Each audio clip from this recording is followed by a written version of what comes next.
क्या कभी आपने हिमाचल के लोगों को देखा? हिमाचल में भी डोलियां निकलती हैं, लेकिन ऐसा क्यों कर रहे हैं उत्तराखंड के लोग?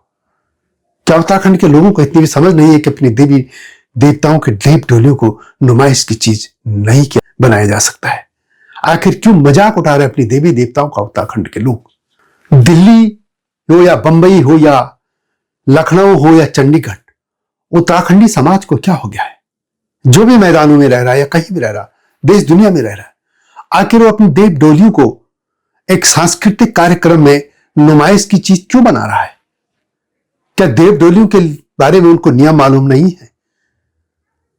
उत्तराखंड की जो देव डोलियां हैं उनका एक नियत रास्ता है, क्षेत्र है।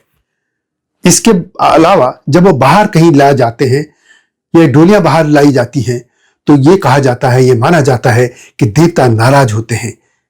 ये धर्म विरुद्ध है, परंपरा के विरुद्ध है, ये देवताओं की इच्छा के भी विरुद्ध है। क्या कभी आपने हिमाचल के लोगों को देखा? हिमाचल में भी डोलियां निकलती हैं, लेकिन ऐसा क्यों कर रहे हैं उत्तराखंड के लोग? उत्तराखंड और हिमाचल दोनों जगह देव डोलियां निकाली जाती हैं। आपने देखा होगा कि कुल्लू मनाली में जब दशहरा के टाइम पे कुल्लू में बहुत बड़ा कार्यक्रम होता है, तो वहां हिमाचल के दूर दराज के इलाकों से लगभग 250-300 जगह से देव डोलियां आती हैं। और भगवान रघुनाथ का जो मंदिर है उसमें वहां पर जो कार्यक्रम होता है, उनकी परंपरा के हिसाब से कई दिनों डोलियां रहती हैं, फिर वापस अपने गांव चली जाती हैं जहां पे उनका देव स्थान है।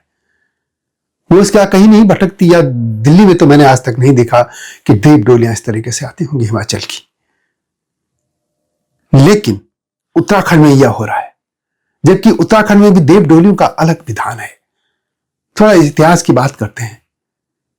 इतिहास में कत्यूर राजवंश के समय से देव डोलियों का यह कार्यक्रम शुरू हुआ था।